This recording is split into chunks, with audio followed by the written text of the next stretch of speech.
If you want a relationship to last, if you think it's coming to the end, do what you did in the beginning and there won't be an end. Because when you think it's the beginning, you behave differently than the end. The meaning we associate to things controls our entire lives. It's not that your mother or father died that's giving you suffering. Certainly that's painful. It's the meaning you think it shouldn't have happened. And when we take control of the meaning, it's the only thing we can control our lives. We can't control events. And we're living now where technology is happening so rapidly. It's magnificent what it does for our lives.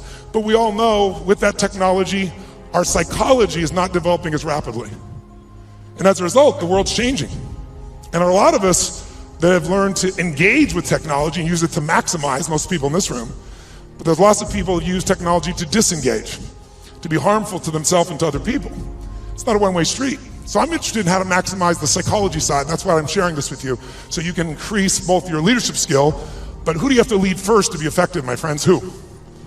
Yourself. And so good to see what's controlling you. Well, what I'm focusing on is controlling me. You can focus on something and make yourself crazy. You can focus on something and make yourself great. In this moment, you could be worried about Ebola, because we all know it's coming. People are freaked out all over the world. 36,000 people die a year of flu, and the whole world is focused on Ebola. Because the news is not designed to inform you, it is designed to startle you. Because that's how you sell things. So if you let someone else take control of your focus, your life will be in someone else's hands. So first decision is what you're gonna focus, second meaning. My father that day focused on he had to take care of his family, and the meaning was, I know what it was because he said it out loud, that I'm worthless. Now when you come up with a meaning, it produces an emotion.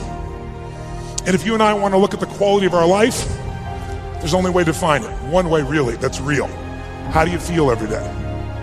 If every day of your life you got $1 billion and every day you feel guilty or angry, by the way, nothing worse than an angry rich man or woman, isn't there? You just want to slap them, don't you? How do you have the right to be angry? But they find a way. But if you got $1 billion and you're angry and you're pissed off and you're guilty all the time, what is the quality of your life? Angry, pissed off, and guilty. If you have nothing, I live in Fiji a portion of the time, I have a home there and a resort there and kind of 2 families of villages there that I interact with the last 25 years. And when you go to Fiji and you walk down the street or you drive by, people jump up and they yell, "Bula, bula, bula," which means welcome, be happy, we love you. And you drive by 5 minutes later and they jump up, "Bula, bula, bula." And you're going like, what drugs are they taking? No one's paying them. But they're so happy. They're in such a different state. They've learned to focus on something else and come up with a different meaning for life.